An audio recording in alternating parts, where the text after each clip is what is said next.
We are on 6.4, and this deals with surface areas of different solids. So this is called a net. So mathematically, we call those nets. And a net is a two-dimensional shape that has different sides, and it also has fold lines. So every segment that is inside that shape is a fold line. So if I were to fold this figure here, here, here, and here, what would it look like? And the answer is it's going to look like A. Okay. And then number two, we're not going to fold the circles, but we will roll this up. Well, I mean, we will. And then fold the circles in. And then obviously that's going to create a cylinder.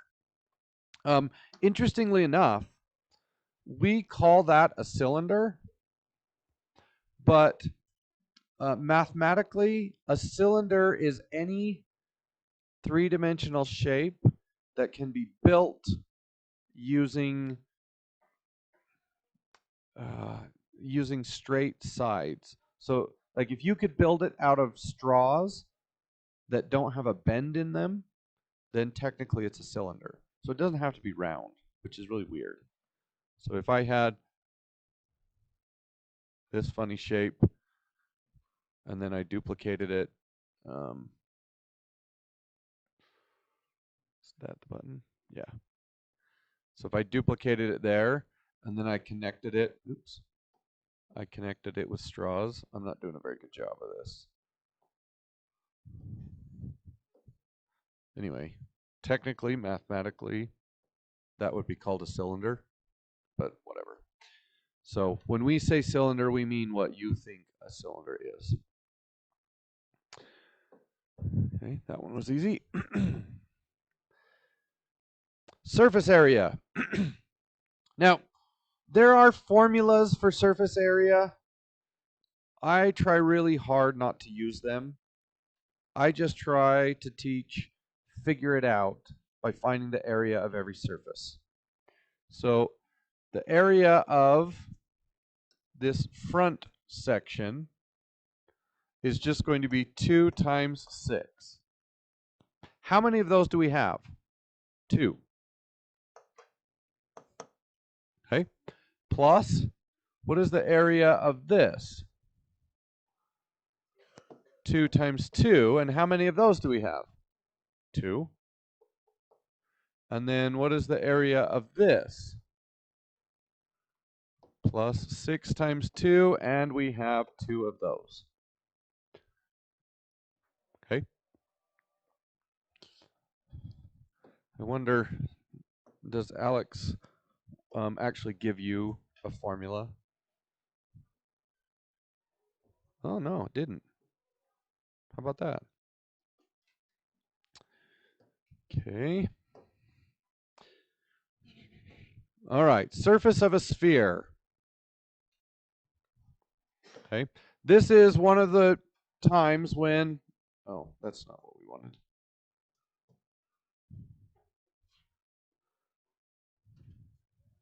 No, I thought it was going to give you the formula. This is one of the cases where you're going to need the formula. But let me see if I can make the formula mean a little bit more to you. 4 pi times r squared. Okay. So the surface area of a sphere is 4 pi times r squared. Okay. Well, how can we remember that? So the surface area of a sphere is 4 pi times r squared. That looks really similar to what formula that we already have memorized? The area of a circle is pi r squared. Okay. Okay, well, what if I were to change this and I said pi times something squared? I could put 2r in there. right? What is 2r?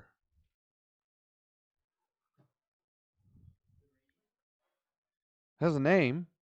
2r is the diameter, right? So really, the surface area of a sphere is just pi times the diameter squared, right? So what that's saying is,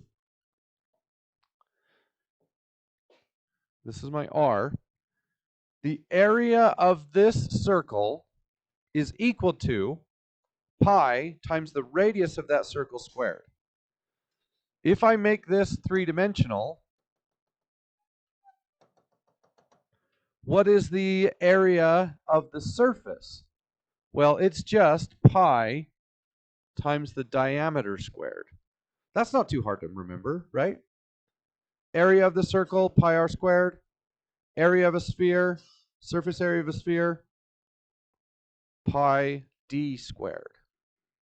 Okay, so if I did that here, so surface area equals pi times d squared.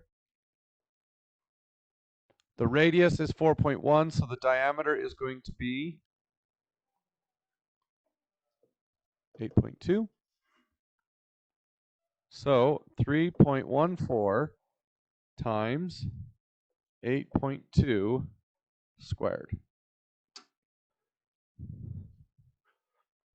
Oh, yeah, it wants the answer to the nearest tenth.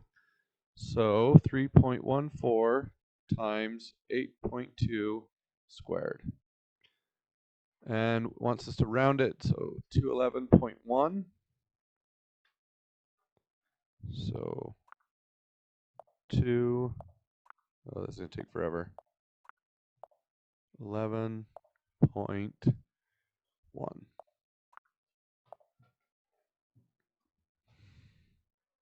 Okay, can you remember that? Surface area is pi times d squared.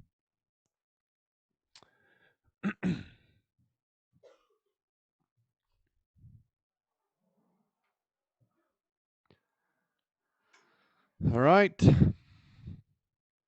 So here it wants us to find the surface area of this figure, and it gives us the net to help us out. So this area here is simply 20 units squared. Okay, and then this side here is going to be 12 times 5 divided by 2, so 30. So if this is 30, then this is 30. And this back side here has a width of 4 and a height of 12. So this is 48. And then this side here is 13 times 4, which is 52. And then you just add all those together. Piece of cake.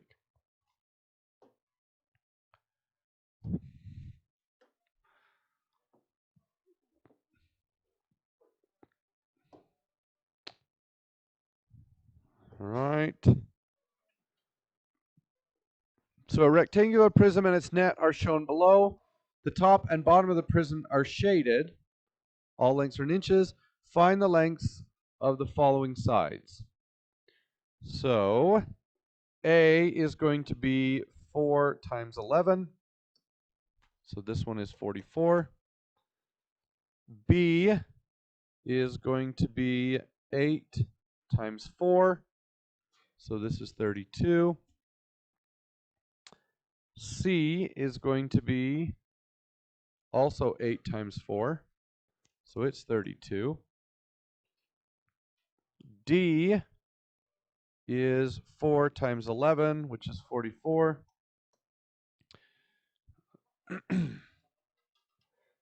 So use the net to find the lateral surface area of the prism. Neither the top nor the bottom is included. So it wants us to just find this area. So this, and then the right side and the back. Okay? You guys can handle that?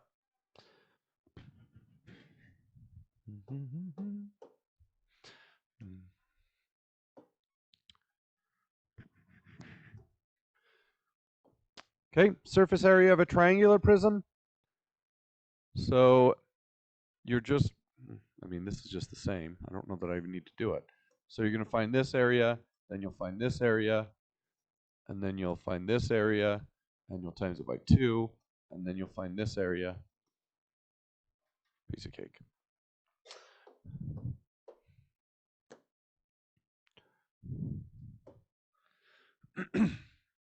All right, surface area of a cylinder.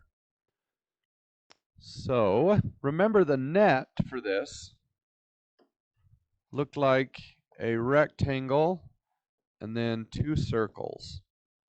And if we were to cut this cylinder right there and then unroll it, the face of the cylinder would just be a rectangle, and then we have a circle on top and a circle on bottom. And the radius here is 3, so the area of this circle is pi times 3 squared, but I have 2 of those. And then the rectangle has a height of 6. What is its length? Well, the length is equal to the circumference of that circle. When I cut the cylinder and I unroll it, the bottom and the top of the rectangle are equal to the length of the circumference of the circle. So circumference is 2 pi r. So in this case, 2 times pi times 3, or 6 pi. So this length here is 6 pi. So the area of this is 6 times 6 pi, which is 36 pi. And then we're going to add to that pi times 3 squared times 2. So this is the area of that face. And then this is the area of the top. And by timesing it by 2, we're adding in the area of the bottom.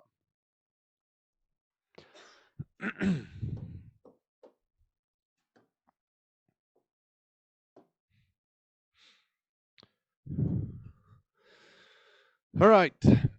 A monument outside City Hall has a dimension as shown below. If 1 gallon of paint can cover 172 square feet, how many gallons of paint must be bought to paint the monument? Assume that the base of the monument cannot be painted and that paint can be bought only by the gallon. So this face here is 14 by 35, and we have 2 of those. And we're going to add to that. This face here is also, I guess we have 4 of them, because they're all the same. So we have 4 copies of 14 times 35. All right. Now this is 14, and this is also 14. So 14 and 14. So the area of that triangle is 14 times 14 divided by 2. How many of those triangles do I have? 4. So I'm going to times this by 4. Pull up my calculator. So 14 times 35 times 4 plus 14 times 14 divided by 2 times 4. And that is the entire surface area for the paintable sections. And the problem stated that 1 can of paint can cover 172 square feet. So I divide that by 172, and I need 13.7 gallons. But they only sell it by the gallon, so I need to buy 14 gallons. What if it was 13 point, let's say we had 13.03 gallons needed. You'd still need 14, right? 13 is not quite enough to finish it, so you'd have to buy a 14th gallon in order to finish everything.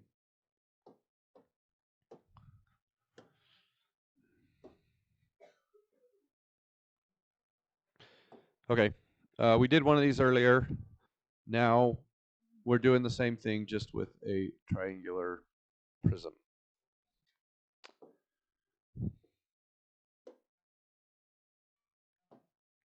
All right. Company manufactures aluminum mailboxes in the shape of a box with a half-cylinder top.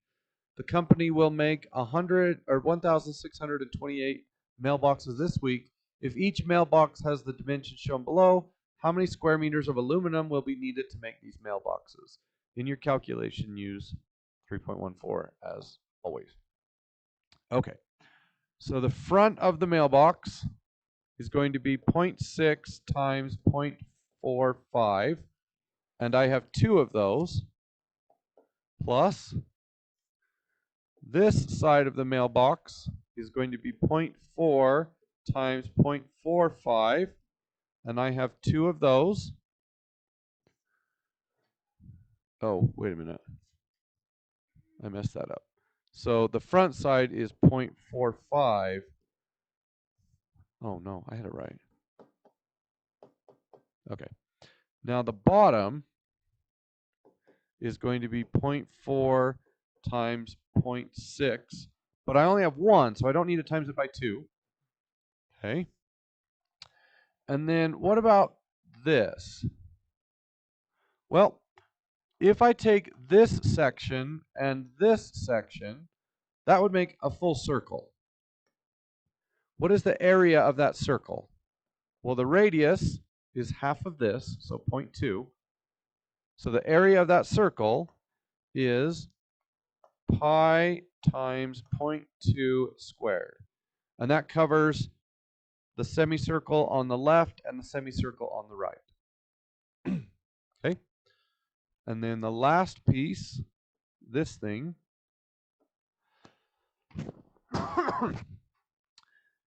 if I unfold it to look like a rectangle, the base is 0.6 and the height is equal to half of the circle. So the circumference of that circle equals 2 times pi times 0.2. But I only need half of it, so I divide it by 2, and I get pi times 0.2. So the area of that piece is pi times 0.2 times 0.6. So this is the height, and that is the length.